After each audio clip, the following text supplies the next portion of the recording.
Hello guys, you're back with our next lecture. In this lecture, we are going to start the unit 5 of road safety management, guys. Okay, so in this unit, we will be covering three major topics. So the topics are nothing but the incident management and applications of ITS. That is nothing but we'll be also discussing about that.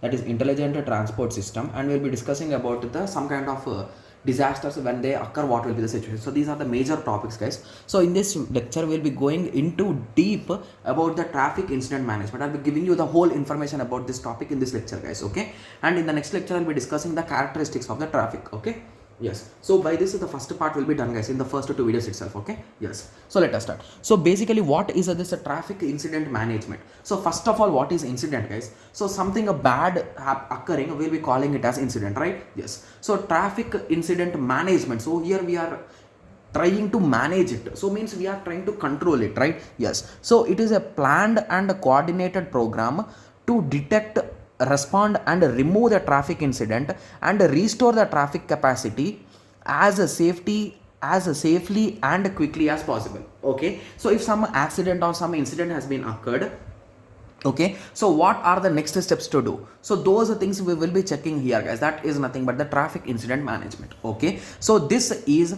a coordinated process with which involves a number of public sector activities. So it is not a one man process or one man army, guys. So there will be many people involved in this particular process. So they include law enforcement, emergency medical service, transportation, public safety communication, emergency management, traffic information media. So law enforcement is for checking whether there is any kind of issue, whether before taking him to hospital we need to do any FIR or any kind of things. Those things will be checking. Emergency medical service, calling to ambulance, those things. Transportation, taking him to the hospital. Similarly, public safety communication, so basically the public should not be affected by this incident. Similarly, emergency management, so how we are going to carry or take him to the nearby hospital.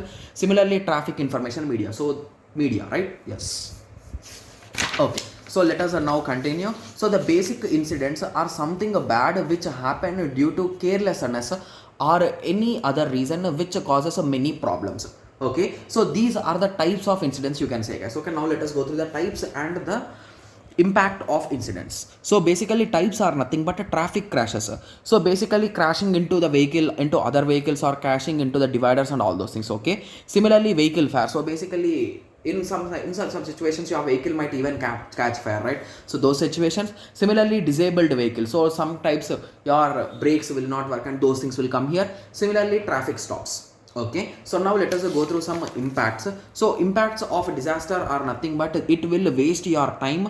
Similarly, it will damage the property. There could be a chance of injuries or fatal deaths. Okay, and road safety for the road users. So that all of them will be affected, guys. Okay, yes. So when these kind of things happen, the response should be as fast as possible. So because every minute is valuable, right? So whenever something happens, so that is the reason why always you should be ready. Okay, so as fast as possible. Okay, yes, as possible, only then we can have a control on everything, right? Yes, so this is the only reason why police or road safety vans move frequently on highways. So if you notice on most of the highways, 1044, I think this is the common number, or 1088, so these are the two common numbers which are related for the national highways for having some management, right? So any kind of issues, road safety management, they will be using it. Okay, yes, so that is one of the examples. So here I have drawn a small example, guys.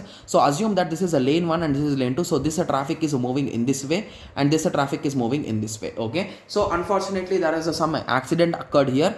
So there are two vehicles which have crashed themselves. Okay, so in this situation the committee or the policers will be keeping some cones here, because anyone is not allowed into the incident, because they need some proofs and all those things, right? So that is the reason why they will not allow anyone. So they will be placing the traffic cones and they will be deviating the traffic to the other lanes. Okay, yes. So the initial part where the cones will start or previous is nothing but the advanced warning area. So basically something has happened, please slow down.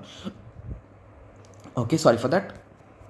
Okay, sorry for that, guys. Okay, so incident warning. So we are having the advanced warning area. So you are saying that if someone is coming fastly, you will be informing that please slow down, please slow down. There is something happened there, so please slow down. So that like that you are saying. Similarly, in between some area before the appearance of everything, that is nothing but the transition area. So if you notice here, from here to here, you are deviating the traffic.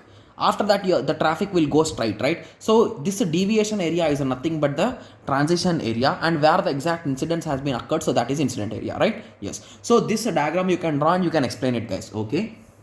Okay. So whenever something happens, all the services mentioned previously, so I discussed, right? So all those services should react and respond as fast as possible, guys. Only then there will be some use of them, right? Yes. Or else there will be no use, right? Yes. Okay, so we already discussed about impacts. So this is the flow or the process, guys. This question could be directly asked. The only flow could also be asked in your examination directly. So that is the reason why you just understand, guys, because this flow is just in our common words, you can say. Okay, yes. So a simple flow or process which we have, which we do, is nothing but incident occurred. So whenever some incident occurred, we will be detecting it. Okay, so once a detection is done, we will be verifying it. So whether it is a prank call or whether it is the original info, we'll be verifying it. So basically, before verifying only, you will be sending your team, guys. So your team will be traveling, but few members will be doing the investigation, whether it is correct or wrong, whether it is a fake call or it is a prank or they are doing something. So like that, you'll be checking, because traveling to there could waste your time, right? So that is the reason why you will be checking whether it is an original or not. But you will be starting, because if it is original, you are wasting time, right? Yes. So once it is done, you will be responding dispatchment. So you will be sending with teams. So then they will be arriving at that particular location. Then they will be starting the traffic deviation. So they'll be starting keeping the cones and all those things. Okay. So once everything is done, then the site investigation will be starting. Okay, then the incident will be cleared and the normal traffic flow will start. So this is a simple flow diagram, guys. I think everyone can write at least 1 or 2 statements on each and everything, right? Yes. So just to write on your examination, guys. So please concentrate and write on your examination. Okay. Yes. So I hope everyone got some basic idea about the incident management and all its process and its definition. So in the next lecture, we will be discussing some characteristics, guys. So we'll be discussing about the traffic characteristics in the next lecture. Okay. Yes. So let us meet in the next lecture. Thank you. Thanks for watching.